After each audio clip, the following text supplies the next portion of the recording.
Esta é a WBCQ, o rádio trazendo ao mundo a última chance, direto de Monticello, Maine, Estados Unidos. O desejo de todo cristão ao longo dos últimos 2000 anos é de ver o retorno do Salvador e de estabelecer seu reino eterno aqui nesta terra, e os acontecimentos no mundo revelam que isso acontecerá muito em breve.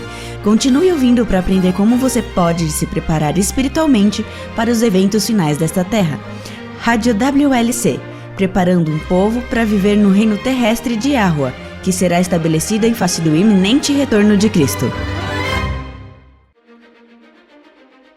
Um provérbio chinês diz: não podemos impedir que os pássaros do pesar e da tristeza voem sobre as nossas cabeças, mas podemos impedir que eles façam ninho sobre elas. Na vida, o sofrimento e a tristeza são inevitáveis.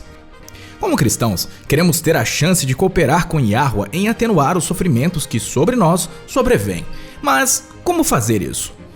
Olá, eu sou Cris Deluca e essa é a Rádio WLC. Muitos de nós, e eu me incluo nisso também, não sabemos o que dizer ou fazer quando alguém que gostamos está sofrendo. E o programa de hoje, como consolar os que sofrem e como não consolá-los.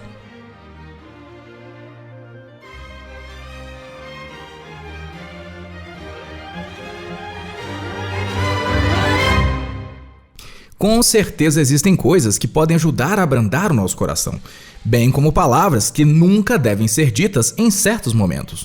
Hoje eu pedi ao Will Santos para compartilhar conosco como nós, os que acreditamos no Evangelho, podemos navegar no campo minado da dor e do sofrimento. Em nosso primeiro segmento, ele compartilhará conosco algumas abordagens a serem evitadas. E em nosso próximo segmento, o que podemos fazer ou dizer que seja útil. Will? Obrigado, Chris. Saber como consolar alguém que está sofrendo é uma habilidade bastante importante. Vivemos em um mundo de pecado e as coisas que nos ferem, as perdas e injustiças continuarão a ocorrer.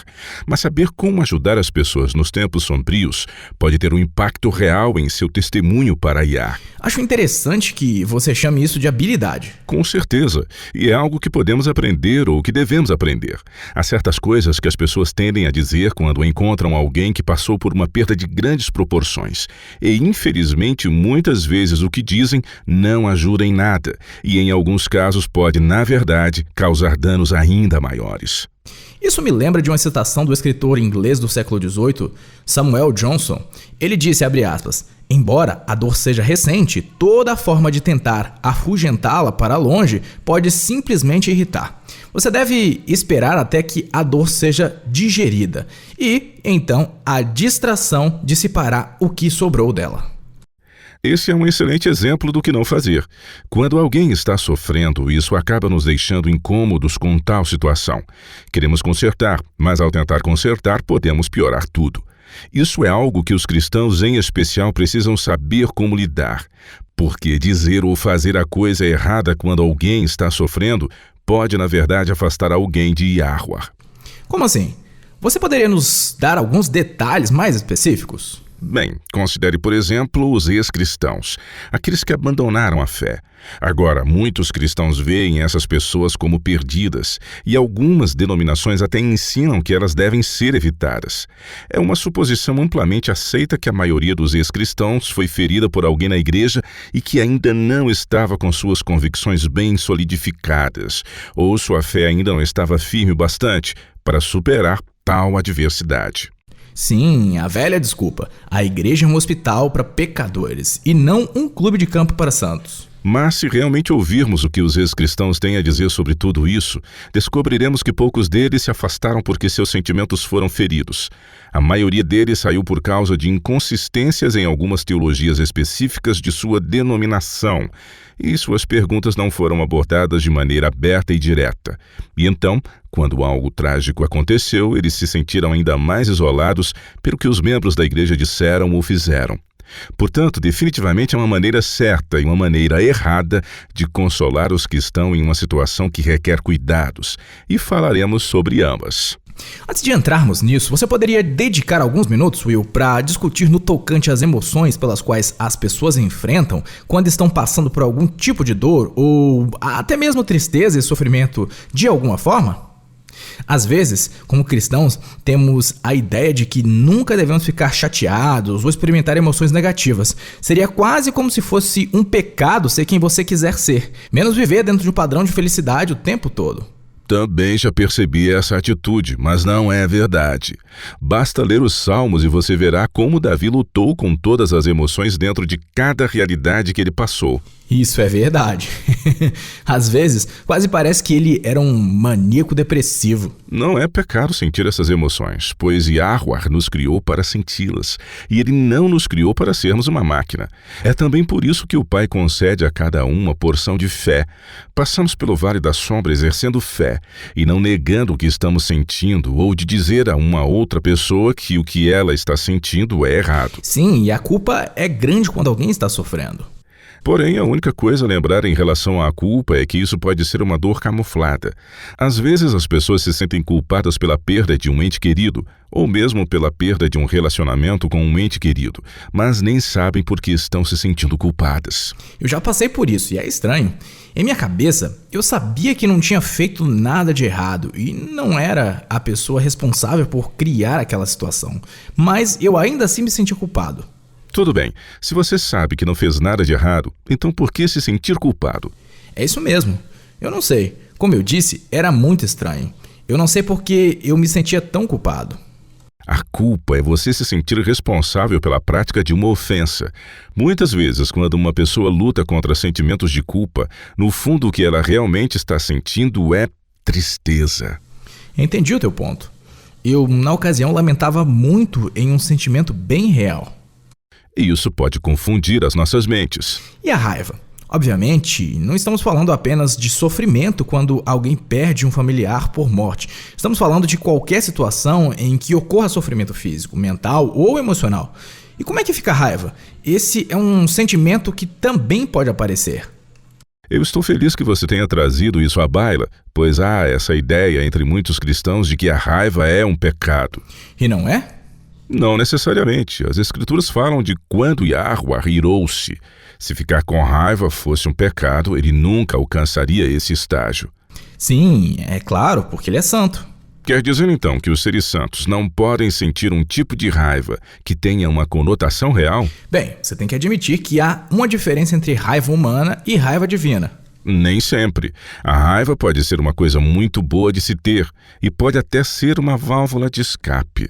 O que sentimos como raiva pode ser a presença da voz mansa e suave nos advertindo que algo errado foi atentado contra você ou alguém que você ama, ou até mesmo alguém que você não conhece.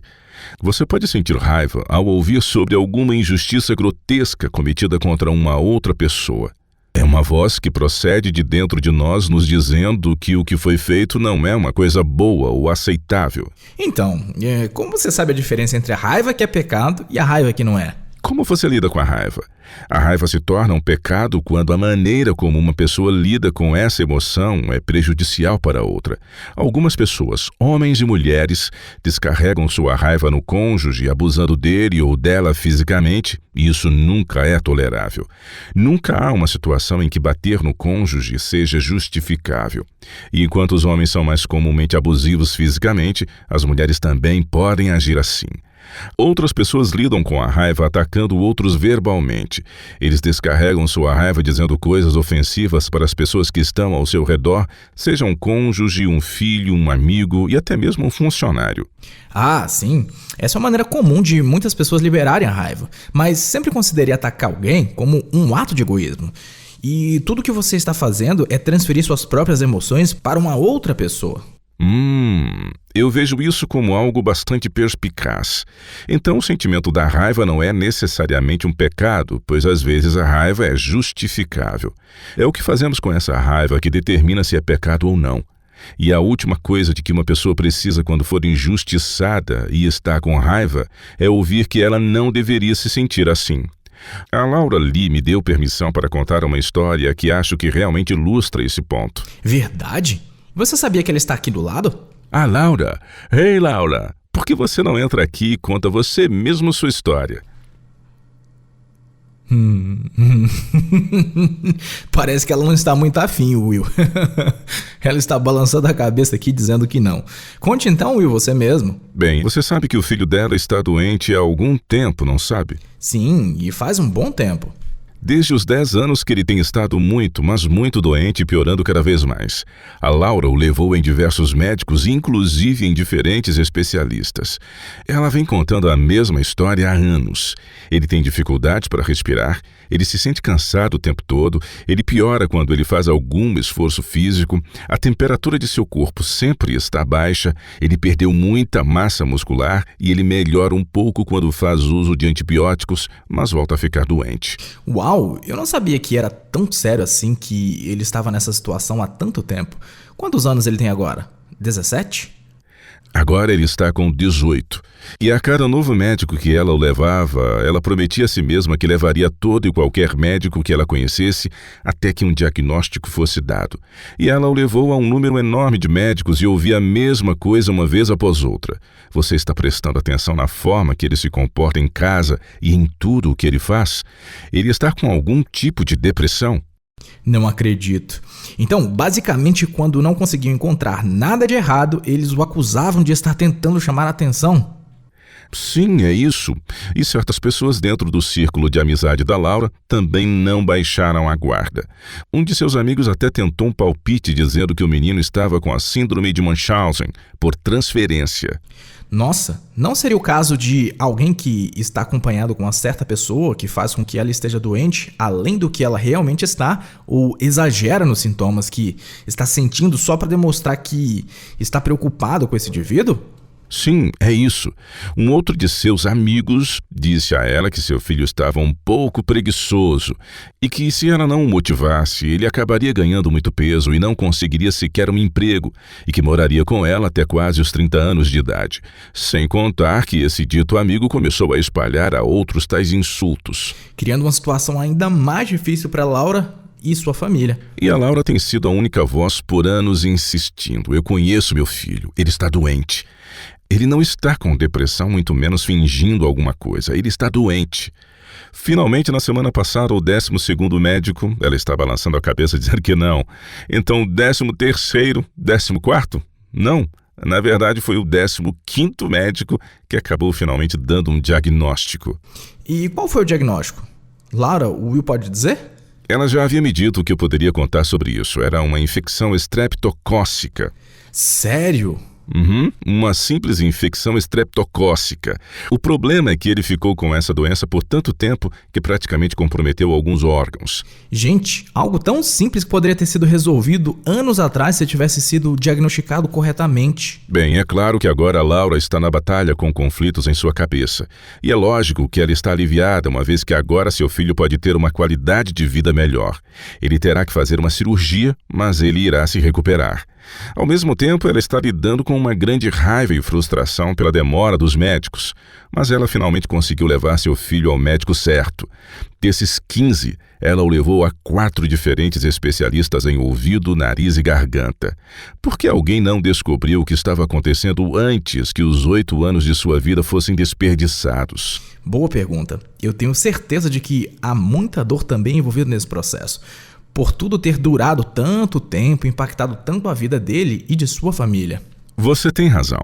Alguns dias atrás ela estava desabafando com uma amiga sua luta, sua gratidão e alívio por seu filho finalmente ter ficado bom, bem como sua frustração e tristeza pela longa demora em identificar a doença, somando-se a isso uma grande dose de ressentimento pelas suposições nada amigáveis que muitos falaram sobre o comportamento de seu filho. O que também se torna um reflexo dela como mãe. Sim, com certeza. E sua amiga, ao ouvir atentamente suas lutas, ela diz algo com a clara intenção de ajudá-la em um momento de desabafo. Ela se inclina para a frente e gentilmente diz: "Deixe isso para lá." Você acha que ela agiu certo? O que eu quero dizer é que guardar ressentimentos só nos prejudica e não aos outros. É por aí, mas a coisa é que a nossa amiga Laura está bastante abalada. O filho dela agora está com 18 anos e perdeu vários anos de sua vida. Teve seus órgãos danificados e está atrasado na escola. E tudo por causa de uma infecção que poderia ter sido curada com antibióticos se tivesse sido diagnosticada corretamente anos atrás. Se quisermos consolar aqueles que estão sofrendo, precisamos entender que os que passam por tribulações devem passar por esse processo, e a raiva é apenas uma etapa desse processo. Então, se animarmos as pessoas que estão se sentindo tristes ou com raiva e simplesmente pedir que elas deixem isso pra lá, isso não poderia parecer uma forma de juízo, como se soubéssemos o que elas guardam, um tipo de rancor? Isso simplesmente não ajuda em nada, mas uma vez a raiva é apenas um passo no processo de cura, e não é útil exortar uma pessoa a pular o processo e apenas se declarar artificialmente de bem com tudo. É assim que as emoções são reprimidas e isso nunca será saudável. Vejo muitos cristãos fazendo isso com a crença errônea de que nunca devem sentir emoções negativas. Sim, eu pensava assim também. A cura em si é um processo e leva tempo. Não nos cabe apressar tal impasse e as pessoas têm que seguir seu próprio ritmo. Insinuar que eles estão demorando demais a passar essa fase parece crítico. Bem como tentar encontrar um culpado quando eles já estão lutando para sair dessa situação, não parecer ser uma opção. Exatamente. Em 1969, uma médica chamada Elizabeth Kubler-Ross publicou um livro chamado Na Morte e Morrendo. Em um trabalho bastante inovador, ela afirmou que, como médica, havia observado 5 estágios da dor: negação, raiva, tentar barganhar, depressão e, finalmente, a aceitação. Desde então, outros desenvolveram a mesma pesquisa que ela e disseram que havia mais estágios da dor. Mas esses 5 são os estágios principais pelos quais cada um passa em seu próprio ritmo. Isso não é uma psicologia popular. Foi assim que Yahweh programou nossos cérebros. Ele sabe disso e há diversas promessas nas Escrituras para cada estágio da cura. Mas não ajudamos ninguém se procurarmos apressar esses estágios. Esse é um bom ponto, Will. Acho importante que, como cristãos, saibamos disso para que possamos auxiliar nossos irmãos e irmãs em Cristo a cada passo ao longo do caminho, sem parecer que os estamos julgando por estarem com raiva ou deprimidos ou coisa parecida. Isso me lembra algo que li da escritora Pema Chodron.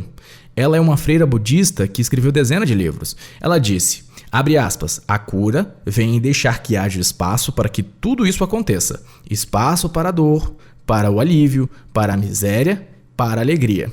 Esse é exatamente o meu ponto.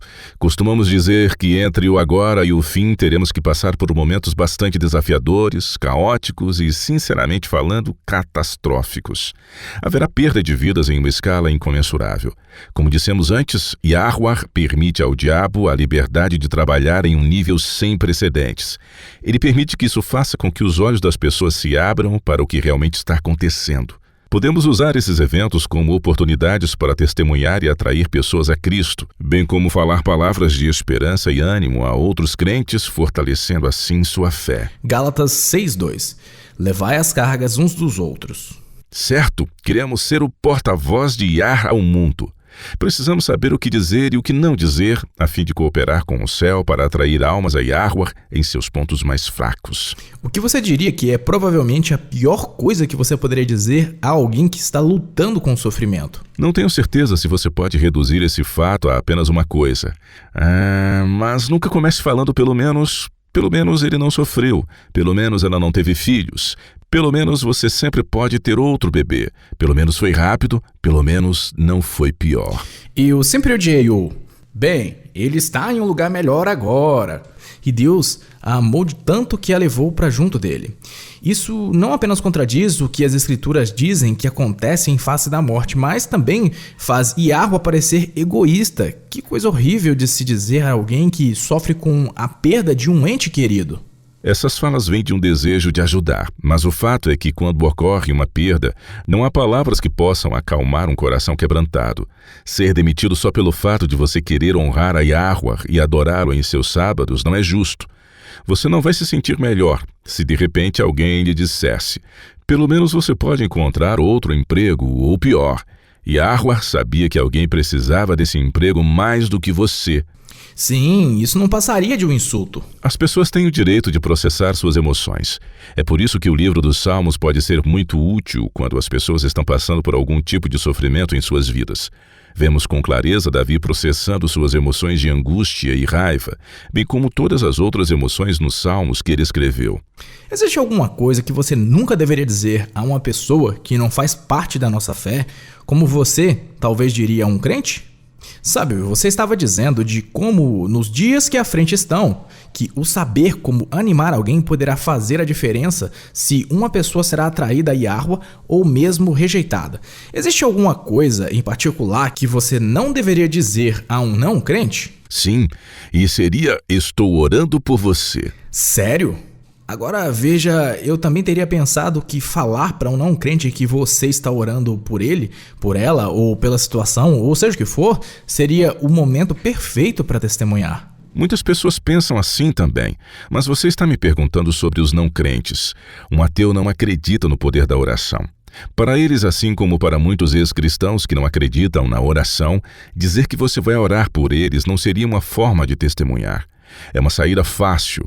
Você pode encarar isso como uma indicação de sua fé no poder de Yah em agir em uma determinada situação, mas eles veem isso como palavras vazias, em vez de algo prático. Sim, ok, eu entendo.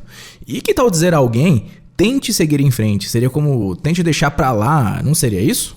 Seria o mesmo como dizer, tudo acontece por uma razão. Você poderia estar pensando em Romanos 8:28, que diz: todas as coisas cooperam para o bem daqueles que amam a Yah, aqueles que são chamados segundo o seu propósito, mas não é necessariamente para onde a mente deles vai. Especialmente se eles não fazem parte da nossa fé. Certo. Outra fala seria: tente se ocupar com alguma coisa. Isso manterá sua mente longe disso. Aí dói. Veja, com todas essas respostas, a ideia é consertar algo que está errado. Mas nem sempre conseguimos nosso intento. O que estamos tentando fazer é ajudar, pois estamos desconfortáveis com a situação. Queremos dar conselhos e tornar as coisas mais fáceis. Mas a verdade é que não temos o poder de torná-las melhor. E isso, na verdade, não alcançará esse estágio até que o reino de Yahuwah seja estabelecido nessa terra. Vamos lá. Pra mim parece que é um monte de não faça isso, não diga aquilo, isso é útil. Acho que nossa reação instintiva é, como você diz, tentar consertar, e quando isso não nos é possível, podemos nos sentir confusos. Mas agora vamos falar sobre o que realmente funciona e o que podemos dizer e fazer em tais situações para auxiliar tanto os crentes quanto os não crentes. Will, dê uma segurada aí, pois vamos fazer uma pausa rápida e quando voltarmos vamos falar sobre coisas práticas que podemos fazer e dizer. Estaremos de volta já já! A Rádio World Lasting se acaba de tornar mais fácil para que você conheça e compartilhe a verdade. Temos uma variedade de aplicativos de softwares gratuitos desenvolvidos especialmente para a WLC.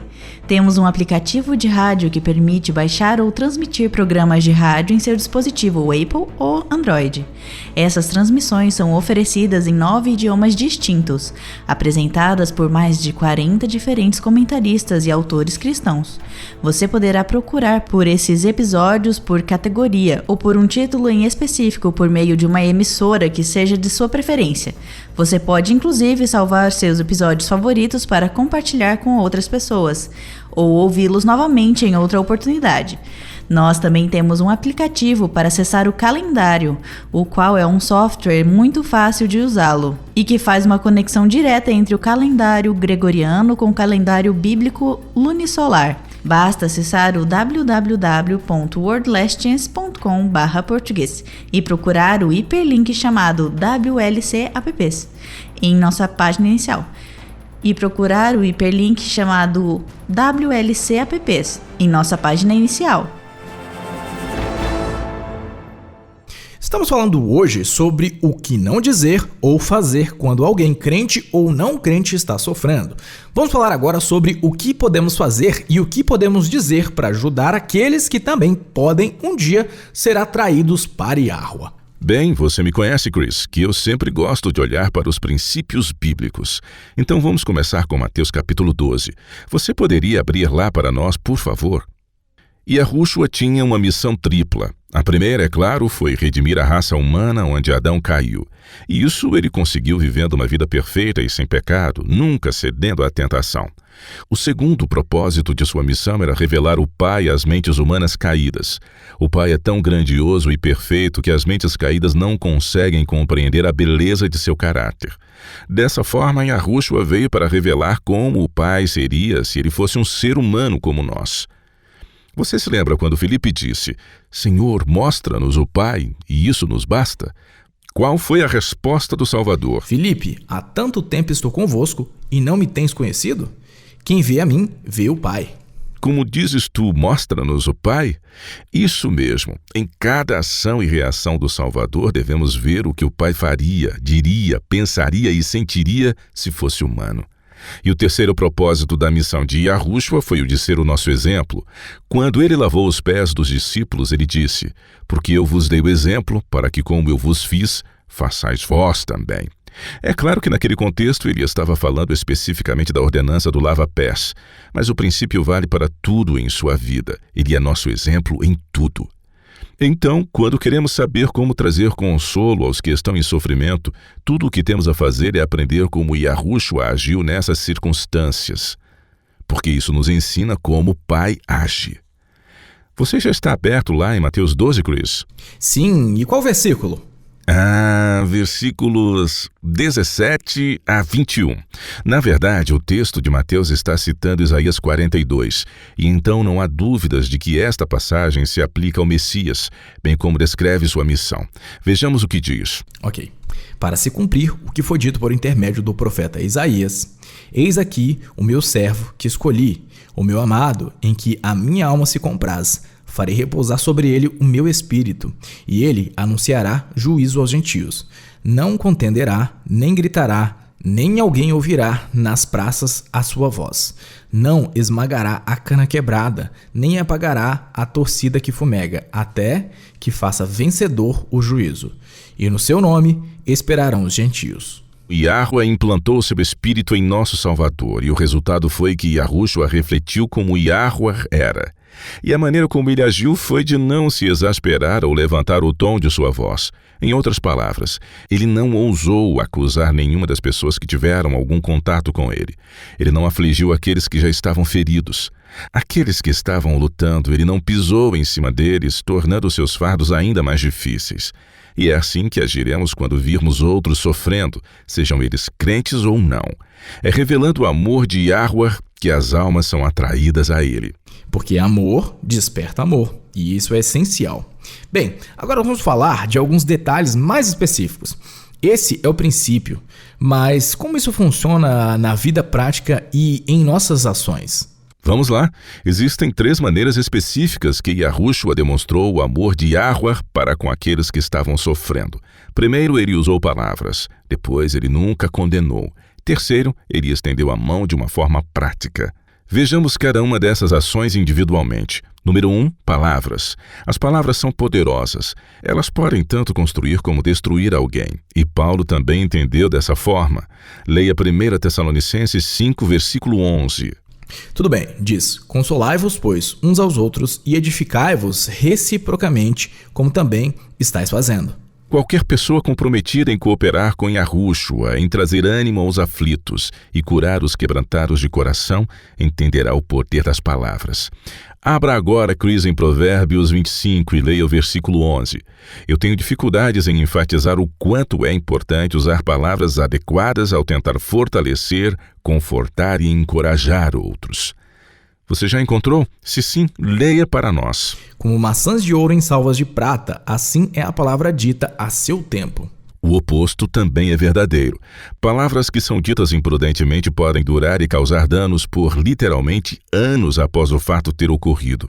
Nós jamais teremos a intenção que nossas palavras sejam uma pedra de tropeço na vida de alguém. Em nosso último segmento, nós conversamos muito sobre o que não dizer. Você poderia, Will, nos dar algumas dicas sobre o que devemos dizer? Porque, falando por mim, muitas vezes eu fico meio que perdido. Eu não gostaria de machucar ninguém e, então, costumo não dizer nada porque eu não sei o que dizer para melhorar uma tal situação. Bem, primeiro entenda que não há nada que você possa dizer para melhorar o que uma pessoa esteja sentindo. Isso é voltar ao impulso que discutimos antes, de tentar consertar uma situação. Dependendo das circunstâncias, nem sempre está em nosso poder consertar alguma coisa. Portanto, embora nossas palavras não possam trazer algum tipo de cura, ficar em silêncio também não ajuda. Se você não sabe o que dizer a alguém que sofreu uma grande perda ou uma injustiça, diga o seguinte: sinceramente, eu não sei o que dizer a você. Palavras parecem tão pouco diante do que você está passando, mas quero que saiba que estou aqui e me importo com você. Essa é uma ótima coisa a dizer. Aconteça o que acontecer, nunca diga a alguém: eu sei exatamente como você se sente, ou mesmo eu posso imaginar o que você deve estar passando. Não diga isso. A menos que você tenha passado por algo parecido, não há como nenhum de nós saber o que outra pessoa está passando. Em vez disso, tente dizer: eu nesse momento não consigo nem imaginar o que você está passando. Isso reconhece sua dor sem alegar presunçosamente saber exatamente o que a outra pessoa está sentindo. Sim, isso realmente é muito eficaz. Quando eu era adolescente, um vizinho da nossa rua estava indo com o seu carro para o centro da cidade quando um motorista bêbado ultrapassou o sinal vermelho e o matou. Ele estava na casa dos 70 anos, mas com uma boa saúde e com certeza poderia ter vivido muito mais. Um dia, há alguns meses depois, eu estava voltando da escola para casa com minha irmã, que era alguns anos mais velha do que eu. Ao nos aproximarmos de casa, passamos pela viúva que estava indo na direção oposta. Sem saber o que dizer e sem tentar despertar lembranças dolorosas, eu só queria passar e acenar para ela. Mas minha irmã parou e falou com ela. Esse é um bom ponto. Eu sei que pensamos que vamos despertar memórias dolorosas se falarmos de sua perda, mas isso já está incutido em suas mentes e jamais vão esquecer tais fatos. E nunca dizer nada pode realmente fazer a pessoa que sofre se sentir mais sozinha. E o que sua irmã disse? Bem, ela simplesmente disse: Dona Estela, lamento muito que a senhora tenha perdido seu marido. E então ela disse as palavras mágicas: não consigo nem imaginar o que a senhora está passando agora. E o que aconteceu em seguida? Bem, na verdade, aquelas palavras mexeram com as emoções daquela viúva. Ela estendeu a mão e agarrou as mãos da minha irmã e disse com franqueza: não, realmente você não consegue. Foi claramente um alívio para ela que alguém entendeu, que não sabia e não estava tentando fingir saber. A dor dela era grande demais para alguém da idade da minha irmã compreender. Eles estavam casados há mais de 50 anos. Como um adolescente poderia entender as experiências de toda uma vida, bem como o amor e a intimidade e tudo que a vida lhe roubou?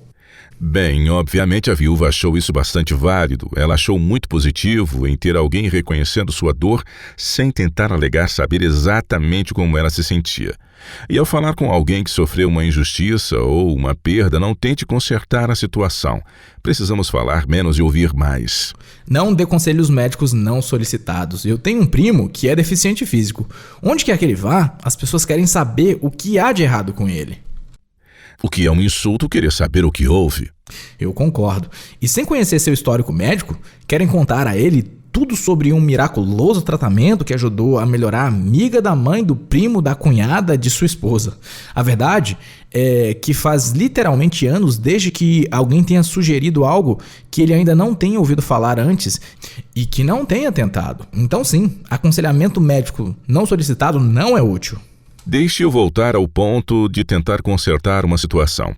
Ao invés de afirmar saber exatamente o que uma pessoa está sentindo ou fazer comentários para tentar ajudá-la a se sentir melhor ou dar conselhos não solicitados, tente dizer algo como: estou aqui à disposição sua e de sua família. Tudo bem ter medo. Eu te amo e vou sentir sua falta. Minha vida ficou melhor por ter te conhecido. Lamento muito que você tenha sido tratado dessa maneira. Sinto muito pelo que aconteceu com você, foi muito injusto. Veja, declarações como essas ajudam bastante e tira o senso de você tentar se impor de alguma forma. Que tal falar de uma das promessas da Bíblia? Isso seria muito bom e poderia ajudar a consolar alguém que está angustiado. Mas essa possibilidade só seria válida com alguém que já é crente. É improvável que sejam apenas palavras vazias para alguém que não acredita no que acreditamos, mas existem outras maneiras de alcançar os não crentes. Se você decidir compartilhar uma promessa, reserve um tempo para fazer sua pesquisa e encontrar uma que aborde especificamente a situação que a pessoa-alvo esteja passando. Como a Laura Lee sempre nos lembra, há diversas promessas que foram dadas a nós. Nós nunca teremos uma situação em que não haja uma promessa que se encaixe nessas circunstâncias. Existem promessas para quando alguém está sofrendo, é claro, mas também existem promessas para alguém que se vê sendo tratado injustamente no trabalho, para alguém que se vê alvo de fofocas maliciosas, para pais cujos filhos adultos rejeitaram o ensino espiritual que receberam na infância, entre outras. Quaisquer que sejam as circunstâncias, sempre haverá uma promessa que se encaixe em toda e qualquer situação. Assim, reserve um tempo para encontrá-la, pois terá muito mais impacto. E a oração? Fiquei um pouco surpreso em nosso último segmento quando você disse que nunca deveria dizer a um descrente que você está orando por ele ou ela. Bem, você poderia ver como, para alguém que não acredita na oração, seriam apenas palavras vazias? Sim, é verdade. Mas e para os crentes? Certamente devemos orar uns pelos outros, mas vou ser honesto nesse ponto. Quantos crentes, e estamos falando daqueles que realmente são crentes, que dizem estou orando por você e que verdadeiramente oram? Honestamente, eu até entendo do porquê muitos descrentes veem essas declarações como vazias. Parecem impactantes, mas muitas vezes tornam-se apenas mais uma coisa socialmente educada a se dizer. E se nos lembrarmos de orar, provavelmente será apenas um acréscimo rápido às nossas orações do dia a dia. E estou falando de mim aqui também. Eu também me sinto culpado por isso. Sim, eu também. Se você puder, é muito melhor parar um momento e dizer, posso orar por você agora? E faça isso naquele momento. Eu até tive uma experiência com alguém que sabia que minha família estava passando por um momento difícil e me enviou um texto no qual ela digitou uma oração.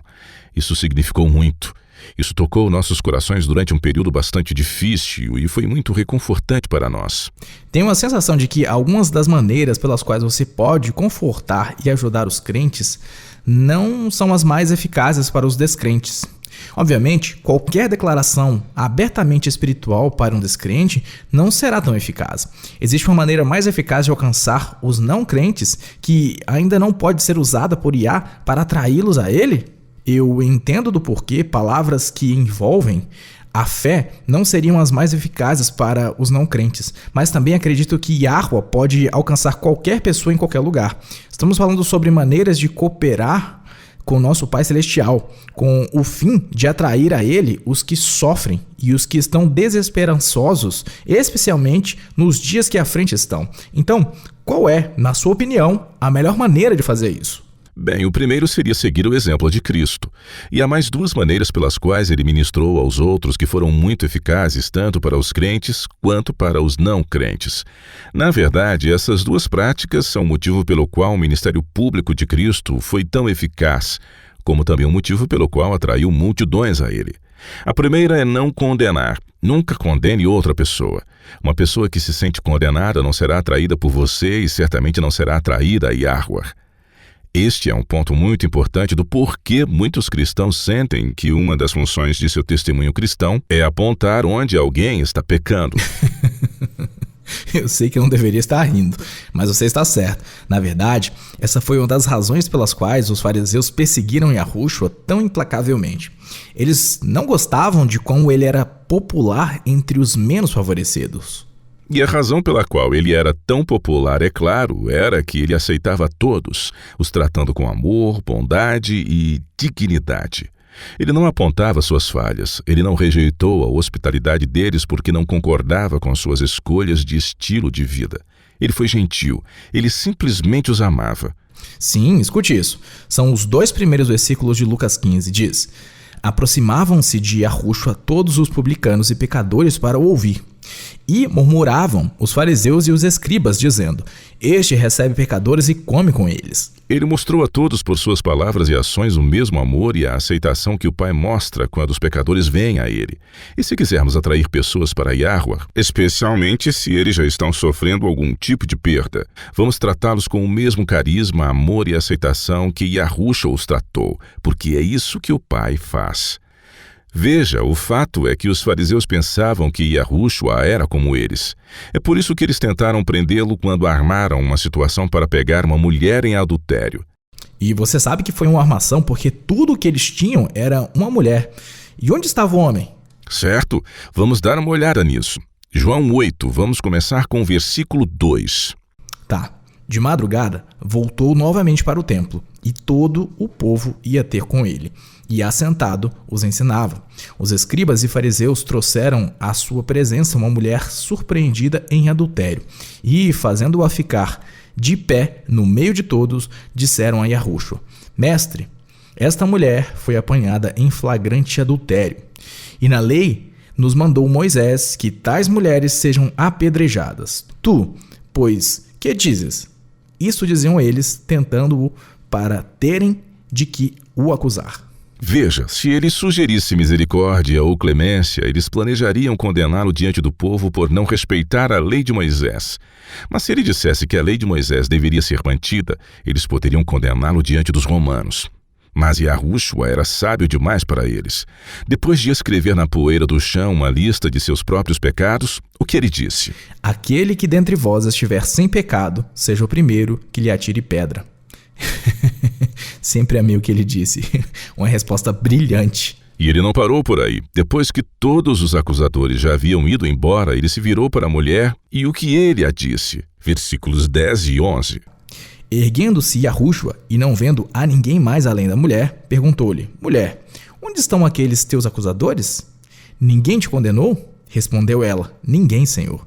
Então lhe disse Yahushua: Nem eu tampouco te condeno. Vai e não peques mais. O Salvador não nos condena. E o que isso nos diz sobre o Pai? Ele também não age dessa forma. E se quisermos atrair almas para Yahuwah da maneira que o Salvador fez, também não condenaremos ninguém. Esse não é nosso papel. Veja, às vezes as pessoas se encontram em uma situação como resultado de suas próprias más escolhas. E isso acontece. Todos nós cometemos erros. Todos nós temos uma natureza decaída. As pessoas não são bobas. Quando elas se encontram em apuros, devido aos seus próprios erros, Satanás está ali para incutir nelas um sentimento de culpa e dizer-lhes que não podem pedir ajuda a Yahuwah. A última coisa de que precisam é que alguém apareça e os faça se sentir piores, apontando seus erros e defeitos. É disso que Isaías estava falando quando disse que o Messias não quebraria uma cana rachada ou apagaria um pavio fumegante. E, no entanto, é tão fácil para nós fazer isso. Gostamos de criticar os outros e apontar seus erros porque isso nos faz sentir muito melhores sobre nós mesmos. Este é um problema real entre os cristãos hoje e quanto mais conservador o cristão, maior o problema. Não vejo muitos conservadores em nossos dias seguindo o exemplo de Yahushua, que aceitava a todos e os amava incondicionalmente. Em vez disso, os cristãos de hoje têm uma notável semelhança com os fariseus. Se Cristo tivesse se mantido distante daqueles que os fariseus condenaram como pecadores, eles o teriam aceitado. Mas ele aceitou aqueles que os fariseus gostavam de desprezar e zombar. E a mesma coisa acontece em nossos dias. Por exemplo... Bem, difere pela cultura. Talvez na Índia seja recusar-se a ir à casa de alguém ou permitir que seu filho se case com uma pessoa de casta inferior. Nos Estados Unidos, isso é mais comumente visto em como eles tratam as pessoas homossexuais. Eu não devo convidar o irmão e o marido para as reuniões em família, porque isso seria visto como uma aprovação para o relacionamento deles. Mas não é exatamente a mesma dinâmica quando Yahushua comeu na casa de Zaqueu ou de Mateus, o cobrador de impostos. Os publicanos, as prostitutas, os cobradores de impostos, esses eram os párias da época de Cristo. E a maneira como ele os tratava era com dignidade, respeito, cortesia, bondade e aceitação. Você nunca atrairá nenhuma alma para Yah de outra maneira. Certamente não fazendo isso por exclusão. Eu te amo, mas eu odeio o seu pecado. Não é nosso papel convencer do pecado. É o trabalho do Espírito Santo. E ele não precisa de nossa ajuda com esse tipo de ação. Onde nossa ajuda é necessária é em mostrar a mesma bondade que Cristo veio revelar sobre o caráter do Pai. Ok, último ponto sobre como atrair a Yahuwah as pessoas que estão sofrendo. Ofereça ajuda prática. Todo o ministério público de Cristo foi dedicado a dar ajuda prática às pessoas. E temos muitos exemplos sobre isso. Abra em Lucas 7 e vejamos apenas uma instância. Lucas 7, versículos 11 a 15. Ok. Em um dia subsequente, dirigia-se Yahushua a uma cidade chamada Naim. E iam com ele os seus discípulos e numerosa multidão. Como se aproximassem da porta da cidade, eis que saía o enterro do filho único de uma viúva. E grande multidão da cidade ia com ela. Vendo-a, o Senhor se compadeceu dela e lhe disse: não chores. Chegando-se, tocou o esquife e, parando os que o conduziam, disse: jovem, eu te mando, levanta-te. Sentou-se o que estivera morto e passou a falar, e Yahushua o restituiu à sua mãe. Agora, nenhum de nós sabe o que o futuro nos reserva, mas as chances são boas de que seja improvável que algum dia ressuscitemos alguém dos mortos. Dito isso, este é um exemplo perfeito de Yahushua oferecendo ajuda muito prática. Esta mulher era viúva e o falecido era seu único filho. Isso é importante porque naquela época e cultura, uma mulher tinha muito poucas maneiras de se sustentar. Na verdade, como a propriedade sempre passava para o parente masculino mais próximo, é possível que o parente mais próximo fosse, na verdade, um parente distante e que ele poderia entrar, tomar a sua casa e a chutar para o meio-fio. Era sabido que isso acontecia. Então, quando Yahushua trouxe o jovem de volta à vida, ele estava fazendo mais do que apenas provar que era o Messias. Ele estava dando a essa mãe enlutada uma assistência muito real e prática. E o milagre dos pães e peixes? Ficamos tão concentrados no próprio milagre que é fácil ignorar as circunstâncias em que o Salvador realizou esse milagre. Escute isso. Está em Marcos 6, os versículos 35 e 36 dizem: em declinando a tarde, vieram os discípulos a Yahushua e lhe disseram: é deserto este lugar, e já avançada a hora, despede-os para que, passando pelos campos ao redor e pelas aldeias, comprem para si o que comer. Esse é um excelente exemplo. Assim, Yahushua multiplica os pães e os peixes para suprir suas necessidades temporais. Era já o cair da tarde e eles estavam com fome, e o mestre proveu para eles. Esta é uma ajuda muito prática e é o tipo de ajuda que causa a maior impressão nos não crentes. Sabe, Chris, que passamos um bom tempo discutindo o que não dizer a um descrente. Mas o exemplo de Cristo nos mostra como alcançá-los, e isso é fazendo algo prático. Eu li que quando uma pessoa está tendo uma luta real, seja um problema de saúde, ou a perda de um emprego, ou de um membro da família, ou o que quer que seja, dizer: me diga como eu posso fazer para te ajudar, não é tão útil assim. Eles já estão bastante sobrecarregados que agora você está dando mais um fardo, mais uma coisa para que eles descubram o que você poderia fazer para ajudá-los. Em vez disso, é muito melhor se apresentar e se oferecer para fazer algo concreto. Talvez seja pegar as crianças na escola, se necessário, organizar um rodízio entre os amigos para trazer as refeições, ou sei lá, encher o tanque do carro, cortar a grama, etc. Talvez seja limpar a casa ou auxiliar em algum outro tipo de trabalho. Talvez você possa ajudar a pagar as contas de uma pessoa idosa que não saiba manejar as tecnologias de hoje. Os idosos costumam ficar confusos com as tecnologias modernas e podem realmente precisar de ajuda. Mas sim, todas essas são sugestões fantásticas. São maneiras muito práticas de mostrar o amor de Yahuwah. Quando eu era menino, uns 9 ou 10 anos, creio eu, havia uma família na minha cidade que tinha 3 filhos e eu não os conhecia. As crianças não estudavam na minha escola, mas ouvi falar delas porque o pai estava andando no escuro na beira da estrada quando um homem dirigindo um caminhão não o viu e o atropelou, matando-o instantaneamente. Foi um acidente e não teve nenhum envolvimento com álcool. Apenas uma tragédia terrível, mas a viúva ficou com 3 filhos pequenos. Lembro-me disso porque minha mãe foi comprar muitos mantimentos para a família. Ela me trouxe para ajudar a descarregá-los. Eu a perguntei na época se ela os conhecia, mas ela disse que não. Só que eles eram uma família necessitada e foi uma honra sermos às mãos de Yahuwah ajudando-os. Foi uma lição que realmente me marcou. Posso ver como. Especialmente para os não crentes, a ajuda prática revelará o amor e a aceitação sem julgamento e sem condenação do Pai, muito mais do que qualquer palavra jamais poderia fazê-lo. Isso é o que significa exercer nossa fé.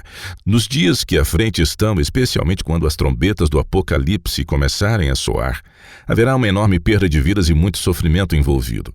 Ao mostrar o mesmo amor e aceitação que Yahushua demonstrou, estaremos revelando o próprio amor e aceitação de Yahuwah em nossas vidas. E quando fizermos isso, estaremos cooperando com Ele para atrair almas a Ele. Vamos encerrar com Isaías 61, versículo 1. Você poderia ler isso para nós? Ok. O Espírito do Senhor Yahweh está sobre mim, porque Yahweh me ungiu para pregar boas novas aos quebrantados. Enviou-me a curar os quebrantados de coração, a proclamar libertação aos cativos e a pôr em liberdade os algemados. O próprio Yahushua citou esta passagem em Lucas 4 como aplicável a si mesmo. E isso também é o que devemos fazer. Se quisermos atrair corações feridos para Yahweh, agiremos exatamente da forma como Cristo agiu. É assim que testemunhamos para as pessoas que estão sofrendo de alguma forma. Você está ouvindo a Rádio World Last Chance, na WBCQ, na frequência de 9.330 kHz, na faixa de 31 metros. Rádio World Last Chance, preparando um povo para o breve retorno do Salvador.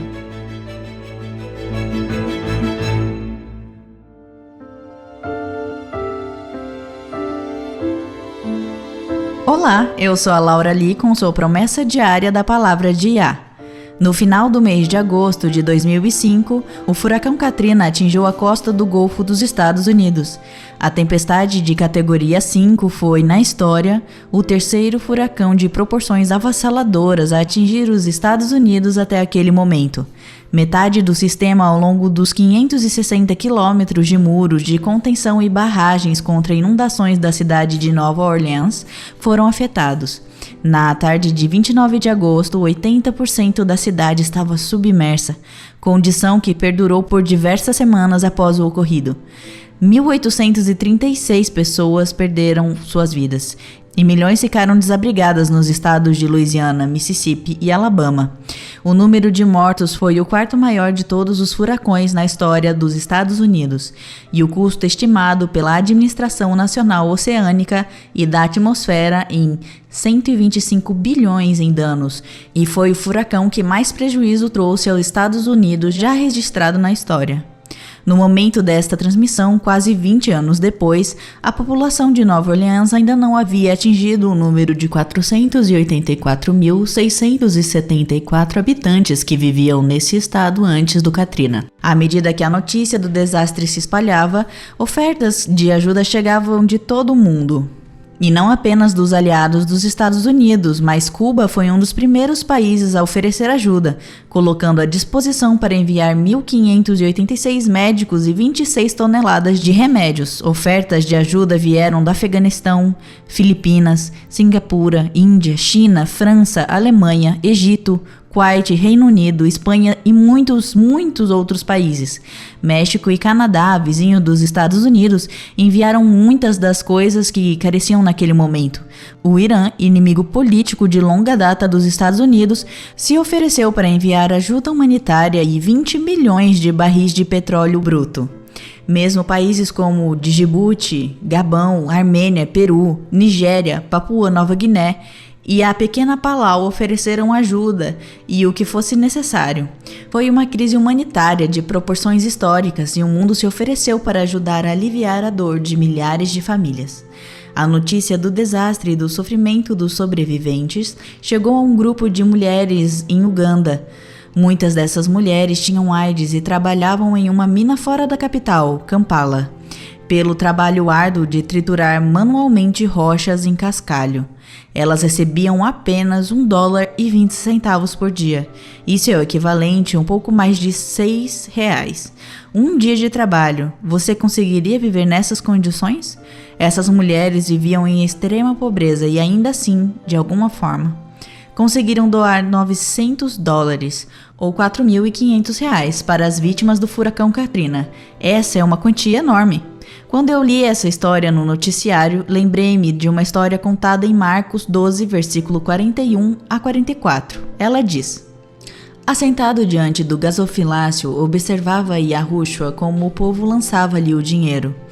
Ora, muitos ricos depositavam grandes quantias. Vindo, porém, uma viúva pobre, depositou 2 pequenas moedas correspondentes a um quadrante.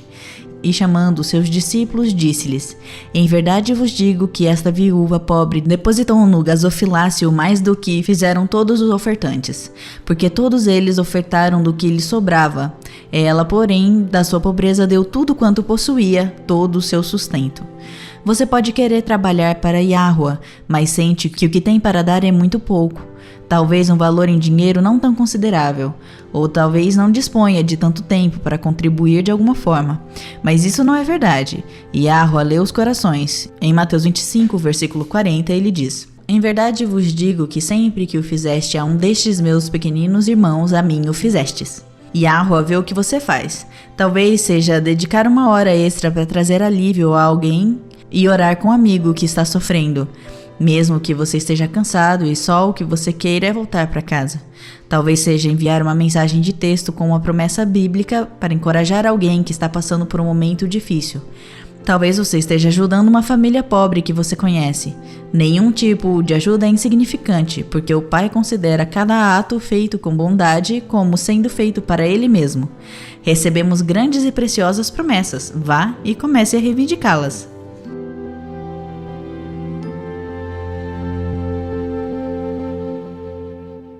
Como dissemos no início do programa de hoje, a vida em um mundo de pecado no qual estamos inseridos é bastante dolorosa. E é por isso que o Pai nunca quis que conhecêssemos o pecado.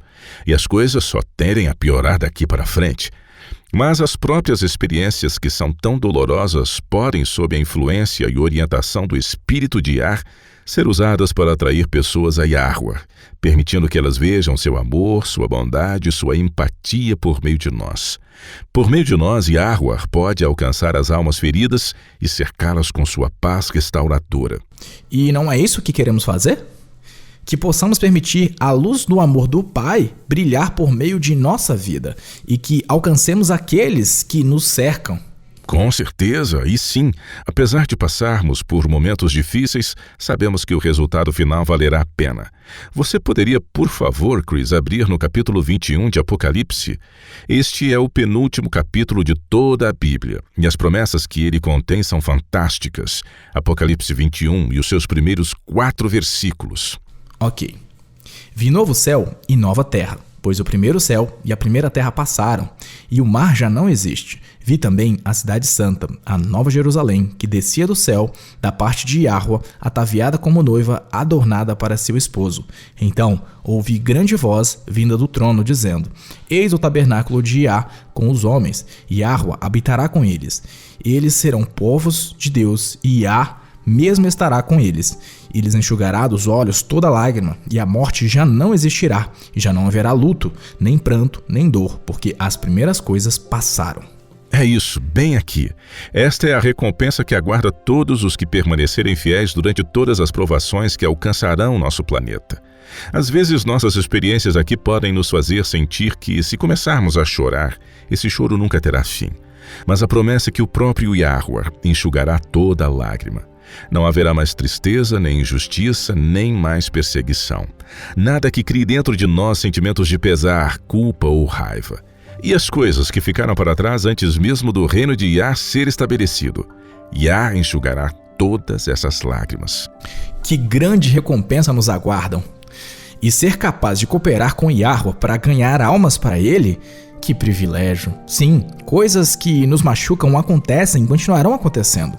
Ocorrem injustiças que nos ferem e nos deixam indignados e com raiva.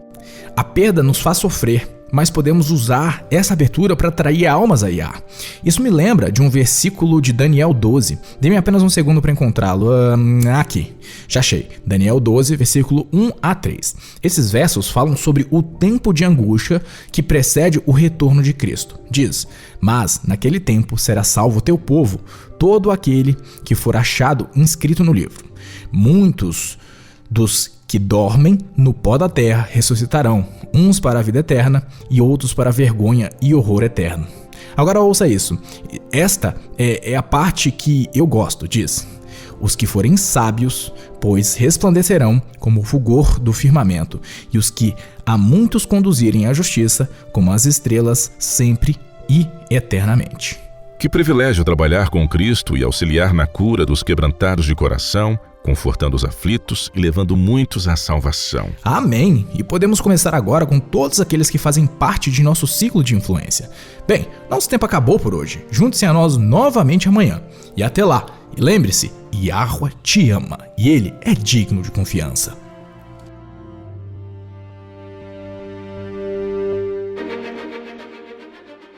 Você ouviu a rádio WLC. A World Last Chance está comprometida em levar o evangelho do reino de Yah a todo mundo. Profecias e eventos atuais indicam que o Salvador retornará em um futuro bem próximo, e após a sua vinda, os santos serão brindados com a imortalidade, e o reino de Yah será estabelecido aqui nesta terra. Não há tempo a perder.